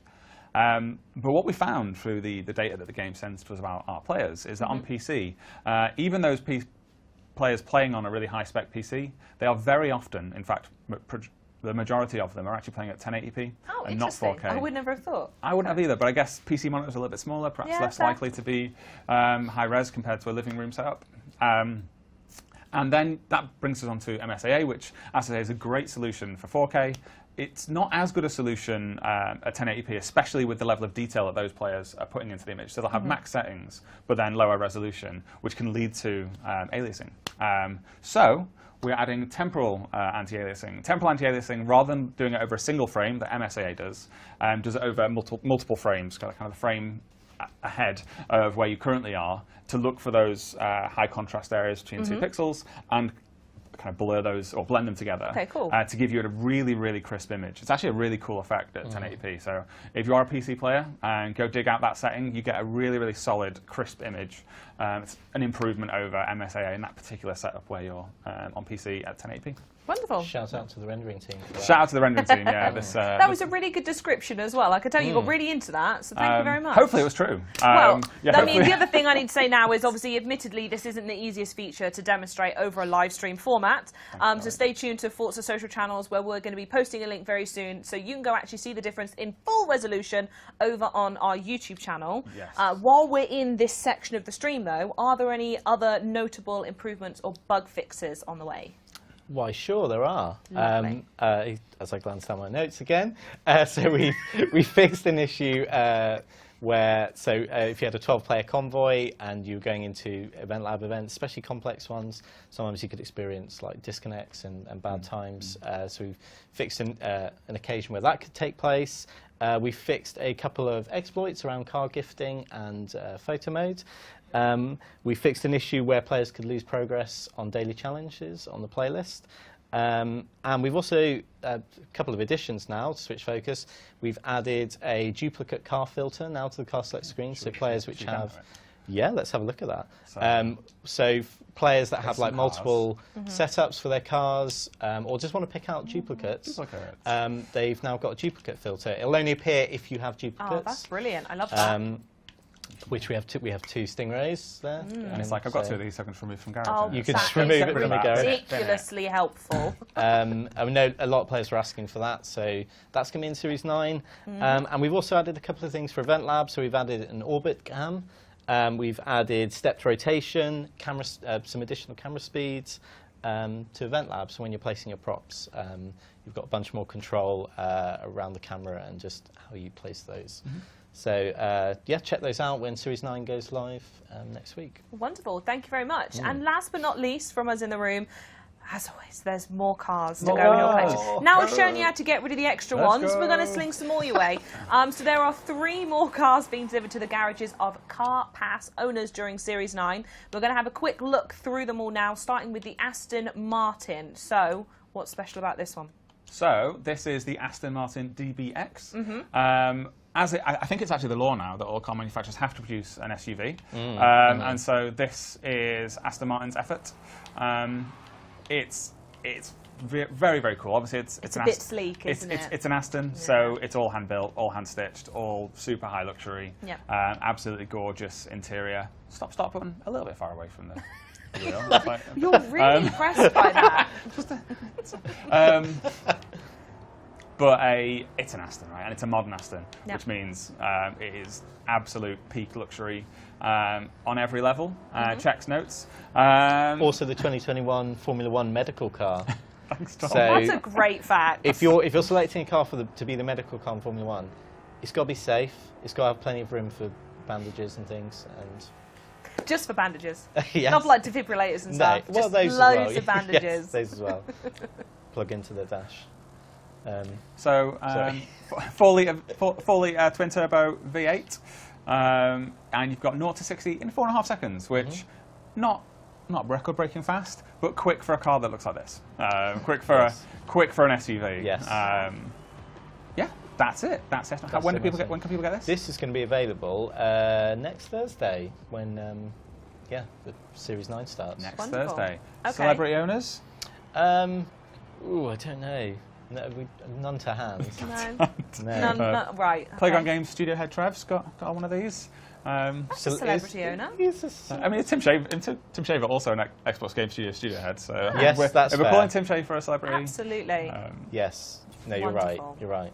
Right, okay, next car is the Lexus RC. Shall we hop behind that one? So RC standing for remote control. It stands for Radical Coupe. And the F stands for flagship or Fuji Speedway, which is. Sometimes I just want you to know I'm not sure whether to believe you or not. I don't know if It you does just say in this. It is weird that it would have In one this letter, but it example. means two things.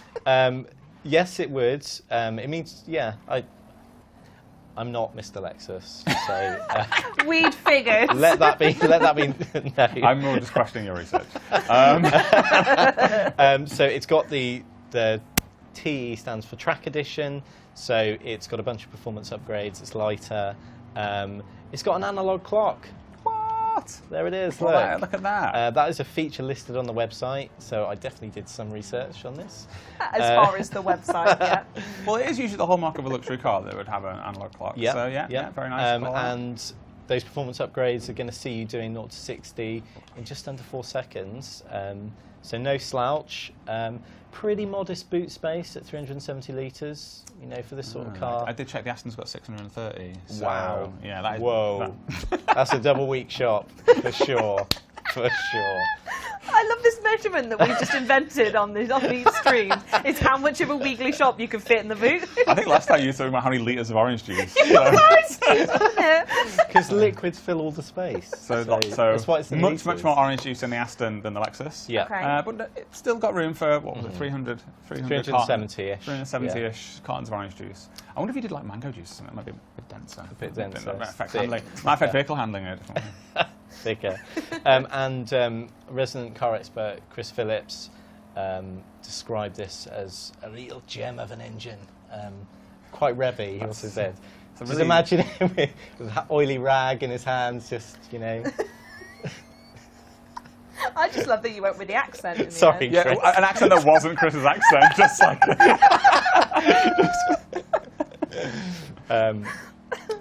Do we have any more facts about the car? No, that's it.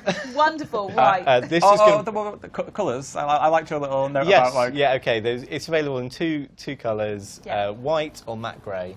So if you like any other colours, No. you are not going to be able to get those from the manufacturer. The white But in our the white game, looks pretty cool. you've got lots of colours. So That's good. Very good. Yeah. Right, should we have a look at the final car then? yeah, that's going to be that is available a the- week Thursday, next Thursday. There you go, week Thursday, next Thursday. Final car then is the 370Z Nismo. So let's have a look at this one. How many colours does this one come in? It definitely comes in one and a bit. Well, right. Black with a little bit of red on it. Well, Okay. the red is part of the Nismo. Yes. That's part of the Nismo trim pack to have those extra splitters and side skirts and stuff. So that is absolutely part of the pack. I'm going ahead and assume you can probably get the body in any number of Nissan Yeah, colours, I'm but sure. I haven't checked. You've really caught us out there, Charlie. Thanks. So sorry, God. Dreadful. Yes, so Nismo, standing for Nissan Motorsport. Cool features of this car are loads of radial dials, like more than you might expect, and a digital clock, which I think will forever show 12 midday. It's a little sad. Yeah. But you know what's not sad? Is it's got that quite big outside temperature gauge on there, which actually functioning. That actually is the current time in game right now. And if you're playing in winter up in the snow, that would drop right down to well, negative whatever it is up there. That is So, cool. If you owned a 370Z Nismo and your time is stuck on 12 AM, what are you doing with that? Are you taking that to the dealer? Or? I mean, if you actually were to ever get into my car and look at the amount of settings I've never bothered to set up, then I can confirm. I can confirm. Like, you know how you have your sat nav to home? I never even bothered to put the postcode in, so it's just. My car is still on GMT. So not bothered to change it to Good BSD. Lord. So. Last question. Any celebrity owners that we're aware of this one? Well, I think based on the badge there, maybe Zorro. Zorro might be a celebrity owner. Yeah. It's a great estimation. I'm going to go with it, Yeah. yeah. If Zorro was to have a car, it would be the Nismo. I'm almost certain. Wonderful. Just enough room for his fencing Fencing. stick. Whatever they call Fencing stick. Fencing pole, what they call it? You can This say is you a man make who's seen a game picture of about Zorro. cars and not fencing with a fencing stick. Anyway, that was a fantastic selection of cars and a great finale, by the way, to Forza Horizon 5 Car Pass. As from July 7th onwards, the Forza Horizon 5 Car Pass garage will be officially complete, and players will be able to redeem the full 42 car collection from the Car Pass menu at any Horizon Festival outpost or player house. But Mike and Tom, that is it for today. We did it. Another show in the done, that's bag. everything. There's so much more to look forward to in Series 9, which is available for download next Tuesday from the 21st. As I said, that's it from us in the studio, but we are now going back over to Leah and Ali, who will be breaking down all the community events right after this.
Thank you very much, Charlie. As entertaining as always. Always love hearing about how many oranges you can fit in a boot. I think that's the main thing everybody looks for when buying a new car.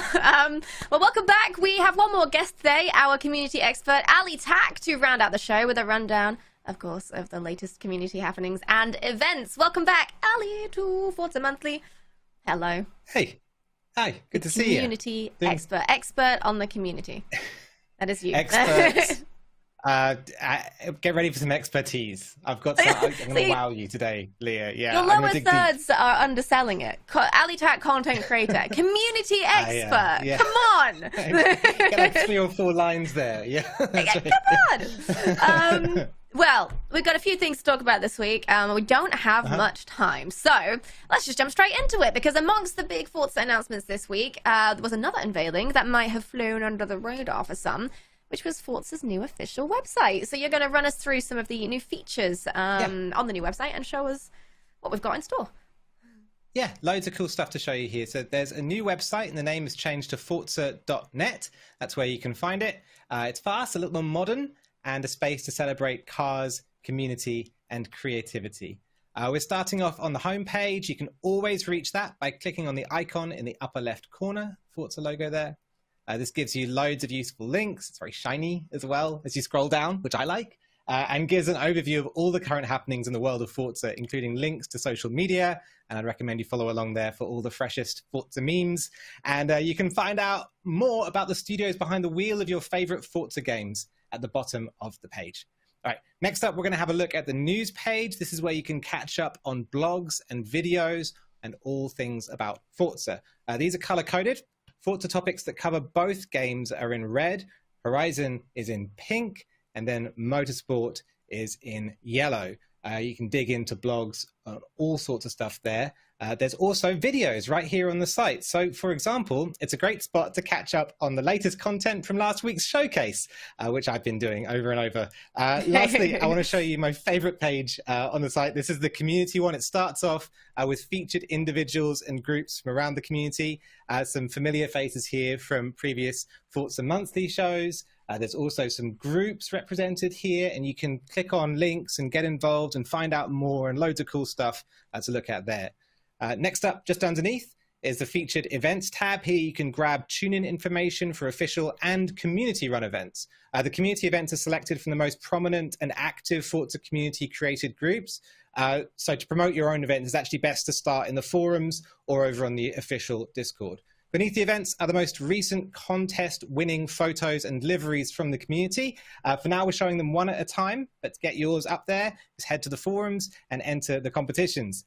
Here it is, the My Forza link, super useful and a long time useful thing in the community. Click on there and you get to the personalized hub where you can view photo galleries and much more. And finally, some links to the forum where you can get involved with community competitions, and also the support site where you can grab release notes, FAQs, and submit tickets for troubleshooting. So yes, everything you could ever want in Forza at forza.net. Check it out. There we go. It's awesome. And that's it. You've got Twitter, you've got Discord, and the new website. So loads of different ways to digest all that delicious information if you would like to, which you would, I'm sure. So if you want to stay up to date with events, then there you go. 3 different options. And speaking of events, one event that starts today is the Drift and Win Rivals in Forza Motorsport 7. Now, we haven't actually seen a Drift Rivals in quite a long time, so this might be new for some people. Explain the format. What is this? Yeah, so Drift Rivals are awesome. If you haven't taken part in one yet, it's not about your lap time anymore. It's not about how fast you can go around the track. Instead, it's about kind of how much flair you can give as you go around the track. You've got to turn the traction control off on your car and hang the back out as you go around corners. I'd recommend actually going into the hub and turning on the drift scoring for this. That way you can see what gets you higher scores and what helps you out. It's basically drift angle and the speed that you're going around the corner, but it's a really useful thing to have up. Check out the drift hub. You can also race any car in this. So there's not one specific car, even though we've got a Maserati on the poster here. You can bring anything you want as long as it's rear-wheel drive and race it around there. The track is Suzuka East, so everyone's going to be on the same track, but any car that you want. It also means you can get great paints behind it, which is kind of cool. There's 2 prizes. Participation on the one side gets you the Kiss the Cook driver gear, which is a legendary driver gear. I actually don't have it. So I'm going to be taking part for sure. And the top 50% of people get the Safe and Sane Fireworks driver gear with the rather snazzy outfit that's being modeled here on the poster. Yeah, I think snazzy is a good word for it. Snazzy is the perfect word for it. It's got pizzazz. Jazz hands. Jazz hands, pizzazz. So that's the drift and win rivals. Get yourself some drifting, get yourself some winning. But on top of that, we've got Tora's 24 hours of, and I'm gonna say it wrong again. Mulsanne? Did we settle on a pronunciation? You got it. Mulsanne. Yeah. All right, lovely. We were planning on having a strategic cough there. I was gonna. Oh yeah, Mulsanne. Sorry. Excuse the fact I can't pronounce You nailed it, so you didn't need Yay! it. Yeah. Well, that went on earlier this month. So yeah, who took home the honours there? Yeah, exactly. First weekend of this month it took place. The P1 winners were ESV, because of course it was ESV, it was the flopper team. Barcode Eclipse from ESC, TPR Picasso getting involved, and Diablo, a privateer at the moment. Not for long, I imagine, or not unless he wants to join a team. And then P2 winners are ESV again. So it's a double win from ESV with the Motorsport Pro team this time. That's Scottson, Bobberts, I'm going to say it properly, and Unfolded. And then lastly, there was also a GT class, which is actually the first time in a long time that Tora, I should say, have had 3 classes in their Mulsanne race. This time, GT winners weren't ESV. That's the big news item for today. Instead, it was Hairpin Heroes. That's I'm Just Kurt, Critical, Solo, and Bowtie. As always, a big shout out to the organizers. There's so many people who get involved with these events and putting them on a full 24-hour race. You can imagine how many people are required to get that thing together, and also everyone who helped out with the streaming side as well. To find out more about Tora's events and get involved in the next endurance, head to racetora.com. Amazing. All right, let's have a look at what events we've got coming up then. Let's take a look at the community calendar. Yeah, we've got a cool week coming up, a good month coming up, in fact. I think my personal highlights from this one are the Tora Trans Am series. That's always a load of fun. You can see it's an international series as well. They've got it going on in Oceanic, EU, and North America. So you can kind of measure your championship points, if not race directly against people from everywhere in the world. The PTG Volvo S60 Racing Series is bound to be good. That's an epic car. I love Volvos, so that's a good one to get involved with. And lastly, the FH5 UK, right at the end of the month, 30th, the Jubilee giveaway. I just love it. I like anything to do with the Jubilee. Let's go. You know, it sounds fun. And we all love giveaways. I mean, how could you not love a lovely giveaway? How could you not love a giveaway? Yeah, there's nothing wrong with a giveaway. Oh God, no. All right, is there anything else you want to mention before we must depart? One more thing, you're absolutely right. Thank you. News round, just lastly, to mention that on the weekend of the 25th and 26th, I do. PS UK are going to be putting on a charity weekend supporting the Priscilla Bacon Foundation. That's in memory of a community member who sadly passed away, and the whole thing it's a really nice event. They're a community who've raised loads and loads of money over the past few years for charity. So a really nice cause and a really nice group to get behind. I'd really recommend heading on over to UK_pitstop on Twitter, where you can get a donation link and also get a link to get involved with the event. So yeah, one more thing, there it is for you. Yeah, it's always one more thing. Excellent. Thank you so much for sharing, Ali, and we'll see you next month. Have a good one. All right. Laters. Bye. We're nearing the end of the show now, but before we go, I do have a couple of announcements. Firstly, the Forza franchise is delighted to celebrate Pride alongside Xbox, and today we are gifting out an exclusive Forza Rainbow livery adorning the 2009 Pagani Zonda. I'm going to say this wrong again. Cinque Roadster. I hopefully got that right. I think I did. Check your in-game message center to claim your free car. And if you prefer to get your Forza news in Spanish, please be sure to follow the new Spanish language social channels for Forza Motorsport. Links can be found in the chat for that. And lastly, you can continue to enjoy Forza Horizon 4 with remixed festival playlists and rewards when Series 50 starts on June the 30th.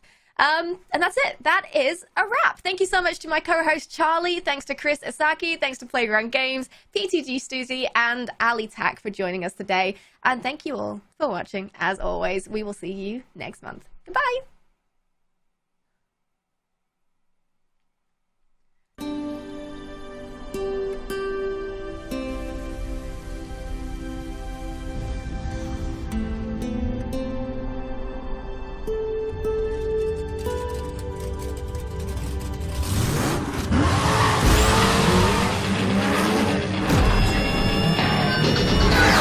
Somewhere over the rainbow way.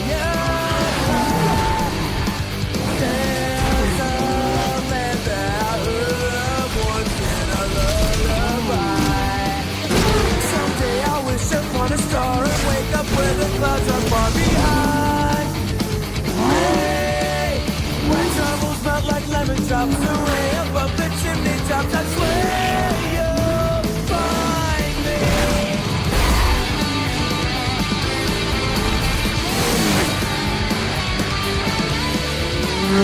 If I feel